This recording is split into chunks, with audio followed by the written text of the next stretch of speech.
जनता party आगे बढ़ा रही है।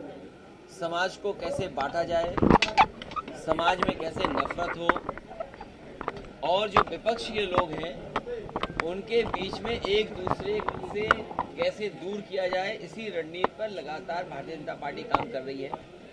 जहां तक धार्मिक स्थानों का सवाल है, पहले से जो एक्ट बना है 1991 एक्ट की परवाह नहीं है भारतीय जनता पार्टी को। जिस समय सुप्रीम कोर्ट में फैसला हुआ उसमें जो बात रखी गई उस पर परवाह नहीं है भारतीय जनता पार्टी को। भारतीय जनता पार्टी जानती है कि बुनियादी जो सवाल हैं उन पर अगर चर्चा होगी तो भारतीय जनता पार्टी का सफाया हो जाएगा। जिस तरीके से चुनाव के बाद डीजल पेट्रोल महंगा हुआ है, स्टील महंगी हुई है, सीमेंट महंगा हुआ है, खाने का तेल महंगा हुआ है, हर चीज़ की महंगाई बढ़ रही है। जो हमारा यूथ है, नौजवान पढ़ा लिखा बेरोजगार है, आगे कैसे पढ़े या रोजगार पाए, नौकरी मिले, वो भी अभी सरकार उस दिशा में काम नहीं कर रही है। बड़े बड़े सपने सरकार ने दिखाए थे कि इन्वेस्टमेंट आएगा, इन्वेस्टमेंट के बहाने इतने रोजगार और नौकरी निकलेगी। तो इन सवालों का जवाब न देना पड़े, इसीलिए भारतीय जनता पार्टी जानबूझ करके स्मोक स्क्रीन, एक ऐसा पर्दा डालती है जिससे अपनी कमियों को छिपा ले। और जो बनारस का मामला चल रहा है उसके पीछे जानबूझ करके भारतीय जनता पार्टी है, क्योंकि उसे बैंकें बेचनी हैं। जो प्राइवेट कंपनियां सीमेंटों की बिक रही है वो अपने लोगों को कैसे लाभ पहुंचाना है, और LIC प्राइवेटाइज होनी है।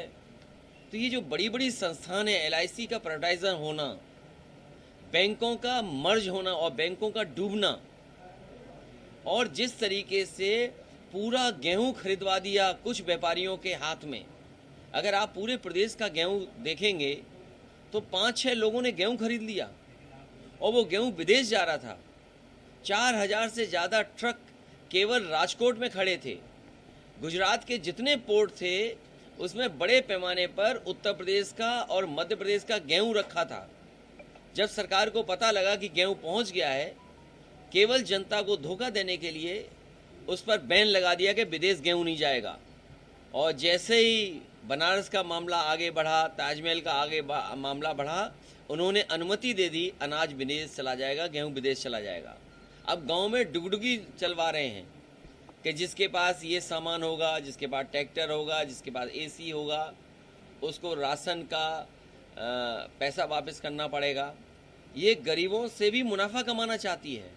जहां बड़े बड़े उद्योगपतियों को लाभ पहुंचा रही है, वहीं ये गरीबों को दिए हुए राशन से भी मुनाफा कमाना चाहती है।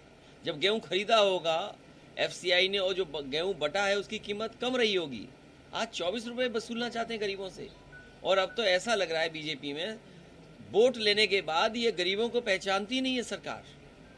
इसलिए ये जानबूझ करके डिवाइड एंड रूल, लोगों के बीच में नफरत फैलाना, लोग नौकरी रोजगार ना मांग लें, लोग महंगाई पर चर्चा ना कर लें, लोग ये ना चर्चा करने लगे कि बैंकें क्यों बिक रही हैं, लोग ये चर्चा न करें कि एक ही उद्योगपति को सब कुछ देते जा रहे हो। जिस तरीके से वन नेशन वन राशन की बात कर रही थी, भारतीय जनता पार्टी ने इसके पीछे एक सिद्धांत पे काम करना शुरू किया है, एक देश और एक पूंजीपति। संवैधानिक संस्थाओं का भी मजाक उड़ाया। को हर चीज वो खराब लगती है जो संविधान से जुड़ी हो। जिस समय बैंकें डूब रही हैं, जवाब नहीं उनके पास। बैंकें मर्ज हो रही हैं, उसका कोई जवाब नहीं है।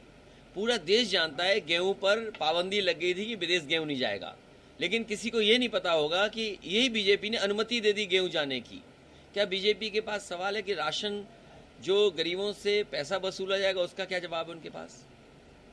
जो नौजवानों को नौकरी रोजगार देने की बात थी, 100 दिन में नौकरी रोजगार दे देंगे, उसका क्या है उनके पास जवाब? स्टील महंगी हो गई, चुपचाप, पता ही नहीं लगा किसी को।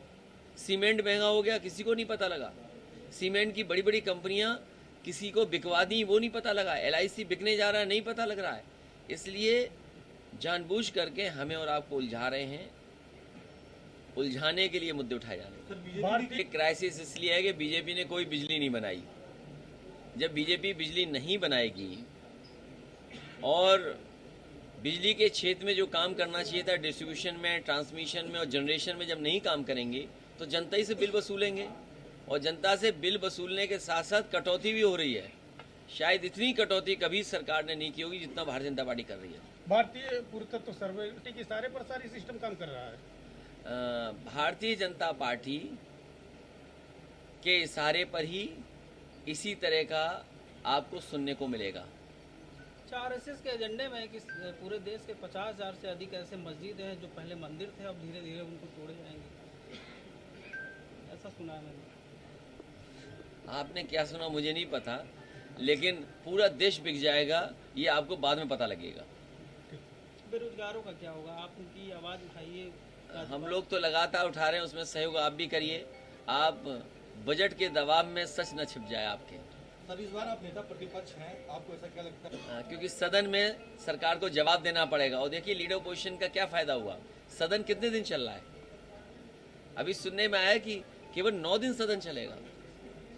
अगर उत्तर प्रदेश जैसे बड़े प्रदेश की जनता के सवाल उठने हो, 9 दिन में क्या सवाल उठेंगे? क्योंकि इन्हें महंगाई का जवाब नहीं देना है। जिस तरीके से थाने अराजकता के केंद्र बन गए हैं, जिस तरीके से थानों में सेंसेक्स की तरह दलाली हो रही है, जैसे सेंसेक्स ऊपर जा रहा है वैसी दलाली बढ़ गई। और सिद्धार्थनगर आपका पड़ोसी जिला, पूरी कहानी नई बना दी पुलिस ने, जिसकी मां मार दी गई हो गोली से। और क्या मुख्यमंत्री जी और प्रधानमंत्री जी अपनी मां के साथ तस्वीर नहीं डालते सोशल मीडिया पे? और एक नौजवान को बचाने के लिए उसकी मां आगे आई तो मां को गोली मार दी और उसमें भी कहानी बना दी। चंदौली में एक बेटी को मार मार के जान ले ली। यही गोरखपुर में पुलिस ने मार मार कर के व्यापारी की जान ले ली। और थाने में अभी बलात्कार हुआ, एसओ जेल में है, फेक इनकाउंटर्स में नंबर 1, कस्टोडियल डेथ में number 1 UP, national human right commission में नंबर 1। और जितने भी आंकड़े देखोगे सब में आपका उत्तर प्रदेश पीछे दिखाई दे रहा है। अखिलेश, आपको क्या लगता है कि बाबा का बुलडोजर अराजकता फैला रहा है या अराजक तत्वों को रोक रहा है? बुलंदशहर में एक पत्नी अपने पति को जगाने जाना चाहती थी। वो पत्नी अपने पति को नहीं जगा पाई, बुलडोजर ने आगे काम किया, उसके पति की जान चली गई। पति की जान चली गई। एक मजदूर अपने घर से सब्जी बेचने बाजार गया, जब घर लौटा तो पता लगा बुलडोजर से उसका घर गिर गया। अगर सरकार बुलडोजर से घर गिरा रही है तो मुख्यमंत्री जी ने कल ही एक उद्घाटन किया है कैंसर इंस्टीट्यूट, वो इलीगल है। क्या उस पर बुलडोजर चलाएगी सरकार? मुख्यमंत्री जी ने जिस अस्पताल का उद्घाटन किया वो इलीगल है, क्या उस पर बुलडोजर चलेगा? जिस थाने में बेटी का बलात्कार हुआ, क्या उसमें बुलडोजर चलेगा? जो थाने और चौकी बने हैं, क्या कभी वो नंबर में हैं, उन पर बुलडोजर का फिर क्यों नहीं चल रहा है? हम भी यही तो चाहते हैं कि जहां पर बलात्कार हो जाए उस पर तो बुलडोजर चल जाना चाहिए। और आप चुनाव के बाद कार्यकर्ताओं को लगातार जो है पुलिस जो है मुकदमा करके जेल डाली है, उस पर पार्टी क्या कर रही है? लगातार पार्टी लड़ रही है। ये सरकार हर मुद्दे में फेल है, माना जाए। आप कहते हैं ऐसा, तो क्यों नहीं राज्यपाल से सरकार को हटाने की मांग कर रहे हैं? तुम भी कैसे पत्रकार हो? ट्रेनी पत्रकार है लेकिन जवाब दे दें। राज्यपाल भी उन्हीं का है। याद कीजिए, एक राज्यपाल वो थे जो ये बताते थे किस जाति के कितने अधिकारी उत्तर प्रदेश में हैं। और आज राज्यपाल क्या हैं? क्या उस समय के राज्यपाल अगर गिनती कर सकते थे अधिकारियों की जात के हिसाब से, तो आज के राज्यपाल क्या जाति के आधार पर गिनती नहीं करेंगे?